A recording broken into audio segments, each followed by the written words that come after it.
Hello बच्चे लोग, welcome back to plus minus academy and I am Ashish. और आज हम बात करने वाले हैं सवाल नंबर 7 की।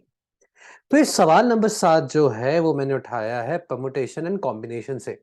बहुत ही बेहतरीन टॉपिक है, बहुत ही मजेदार टॉपिक भी, बिकॉज जब हम जेई की प्रिपरेशन करते हैं तो ये एक टॉपिक है जहाँ पे हमें बहुत मजा आता है। बिकॉज हमें लॉजिकली चीजें बहुत सारी सीखने को मिलती है। हमें ये सीखने को मिलता है कैसे आप कंसेप्ट को समझते हो, अप्लाई करते हो, किस किस अलग अलग तरीकों से आप सोच भी सकते हो।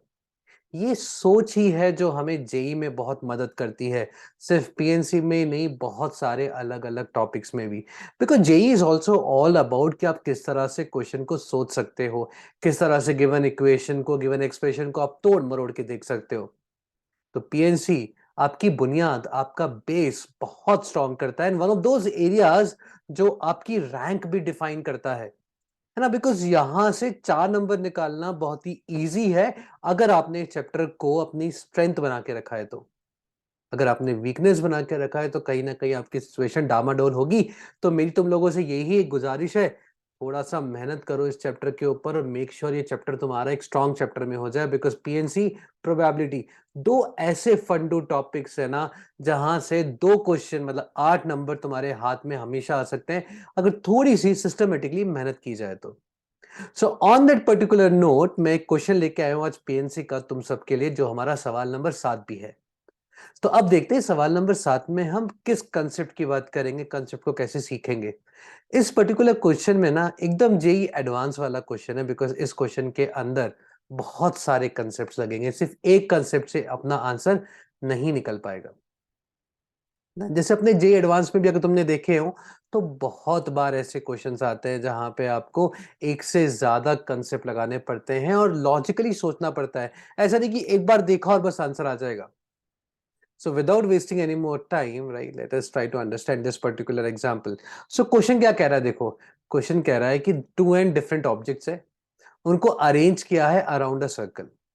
मुझे नंबर ऑफ वेज निकालने हैं of choosing k of them such that no two of them are consecutive. मतलब आप के एलिमेंट का सिलेक्शन करोगे और उन के में खास बात क्या होनी चाहिए, कोई भी दो एलिमेंट जो आपने के में उठाए हैं वो दोनों कॉन्जिक्यूटिव नहीं हो सकते। सिमिलर कंसेप्ट देखो लीनियर में भी आ जाता है, सिमिलर अप्रोच लीनियर में भी आ जाती है। मैं यहाँ पे सर्कुलर के ऊपर कर रहा हूँ बिकॉज ये बहुत ही बेहतरीन एग्जांपल है। इस कंसेप्ट के थ्रू हम दो तीन अलग अलग और कंसेप्ट और उनके एप्लीकेशंस की बात करते हैं, है ना। So without wasting any more time let us understand. सबसे पहले देखो यहाँ पे क्या होगा, मेरे पास टू एन ऑब्जेक्ट्स है, राइट। सो अगर मेरे पास टू एन ऑब्जेक्ट्स है तो यहाँ पे हम क्या कर सकते हैं, एक सर्कल बनाते हैं। सबसे पहले मैंने एक सर्कल बनाया देखो, और इसके ऊपर टू एन ऑब्जेक्ट्स मैंने मार्क कर दिए। सो मैं टू एन ऑब्जेक्ट्स मार्क कर रहा हूं, A1, A2, A3, A4, A5। देखो पीएनसी के क्वेश्चन की बात, अच्छे क्वेश्चंस में हम क्या करते हैं, आप डायरेक्टली आंसर निकालोगे तो कई बार फंस जाओगे, है ना। आप अगर थोड़े बहुत पॉसिबल केसेस बना के देखोगे तो आपको समझ में आएगा वहां पे क्या हो रहा है। इस तरह से मेरे पास टू एन एलिमेंट्स होंगे। अब देखो मैं कोई भी केस बनाऊंगा, मेरे पास स्टार्टिंग पॉइंट एंडिंग पॉइंट तो होता नहीं कॉम्प्लेक्स, सॉरी सर्कुलर में। तो आपका पहला एलिमेंट इनमें से कहीं से भी हो सकता है। आप A1 से भी स्टार्ट कर सकते हो, A2 से भी स्टार्ट कर सकते हो, A3 से भी स्टार्ट कर सकते हो।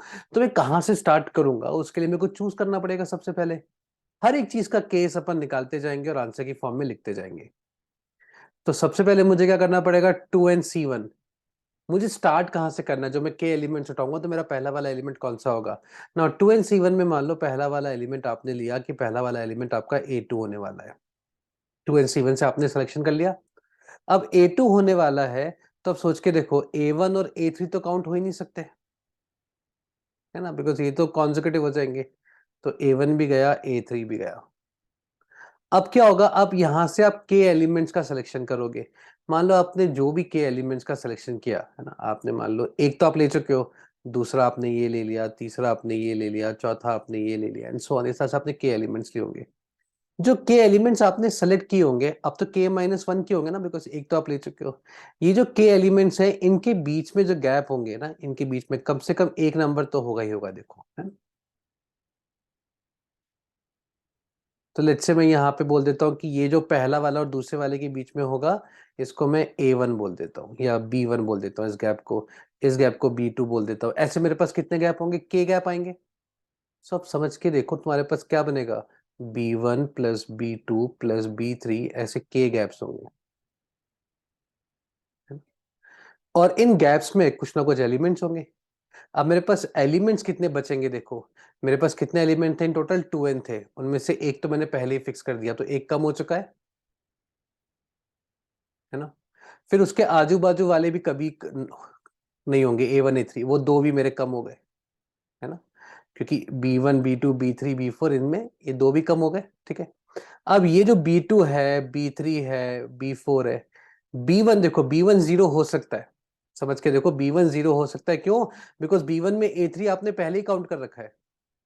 BK भी जीरो हो सकता है, लेकिन B1 और BK के अलावा बाकी जो है B2 जीरो नहीं हो सकता। B2 जीरो हो गया मतलब इन दोनों के बीच में कोई एलिमेंट ही नहीं है, तो कॉन्जिक्यूटिव हो जाएंगे।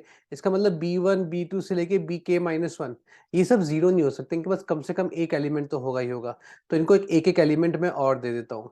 सो एक एक एलिमेंट दूंगा तो मेरा कितना कम हो जाएगा यहाँ पे, मेरा K, है ना, K एलिमेंट से यहाँ पे, सो दो कम कर दो, K-2 हो जाएगा। देखो ये आया समझ में, है ना। तो मैंने एक एक करके यहाँ पे डाला, सर ये माइनस में आएगा ना, माइनस इतने एलिमेंट्स मेरे पास और इनमें से कम हो जाएंगे, क्यों? बिकॉज इनको कम से कम वन देना है। तुम्हें समझ में आ रहा हो तो मैं बेगस थ्योरम को यूज कर रहा हूँ यहाँ पे, है ना, non integral solution of equation वाला जो कंसेप्ट है वही बनाने की कोशिश कर रहा हूँ।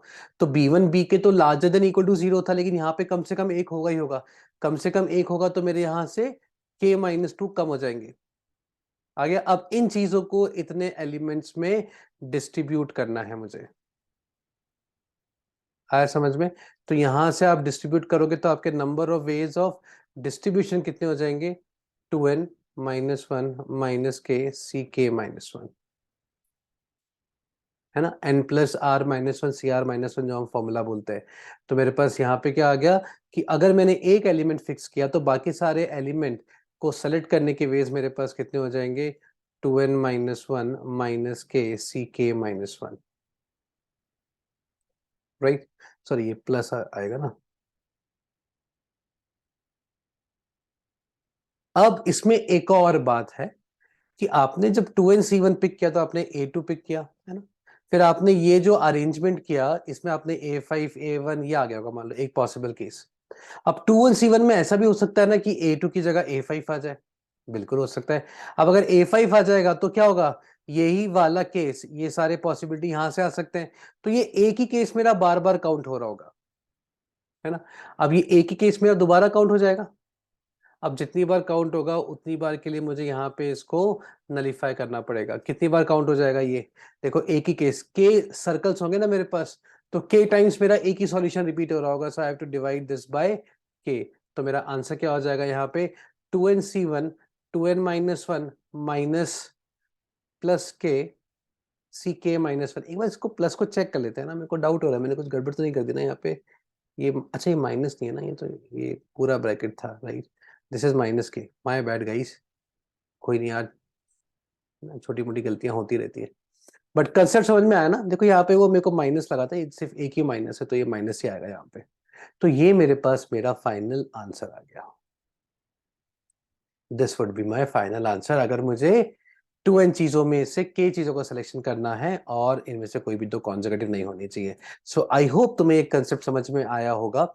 अगर इस कंसेप्ट में तुम्हें बैगर्स थ्योरम को एप्लीकेशन में थोड़ी सी दिक्कत आ रही है, राइट, ये जो अपना बैगर्स थ्योरम वाला कंसेप्ट होता है, मैं समझा देता हूँ कि कुछ बच्चों को बैगर्स थ्योरम नहीं पता है तो, बिकॉज फिर उस क्वेश्चन के सॉल्यूशन में दिक्कत होगी।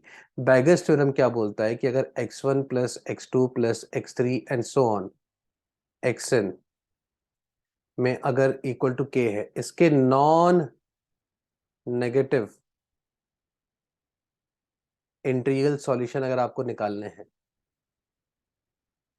राइट, नॉन नेगेटिव मतलब जीरो भी हो सकता है, वन भी हो सकता है, टू भी हो सकता है, मतलब के चीजों को मुझे इन एन लोगों में डिस्ट्रीब्यूट करना है, और किसी को मैं कितना भी दे सकता हूँ, है ना। x1 के पास भी सारा के आ सकता है, x2 के पास भी के आ सकता है, मतलब के 0 0 0 ये भी एक सॉल्यूशन बन सकता है।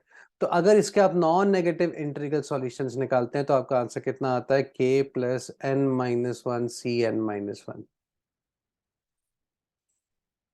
This is commonly known as beggar's theorem, जो मैंने वहां पे यूज भी किया है। राइट, सो अगर तुम्हें बेगस थ्योरम या पीएनसी के बारे में और भी कुछ सीखना हो या फिर तुम्हें जानना हो या फिर क्वेरी हो तो मुझे कमेंट बॉक्स में लिख दो। राइट, तो मैं अगला वाला एक सेशन या एक लाइव सेशन बेगस थ्योरम के ऊपर भी कर दूंगा। So till the next time we meet, you guys can enjoy and have fun and make sure you like, share and subscribe this YouTube channel. Thank you so much guys. Enjoy your day.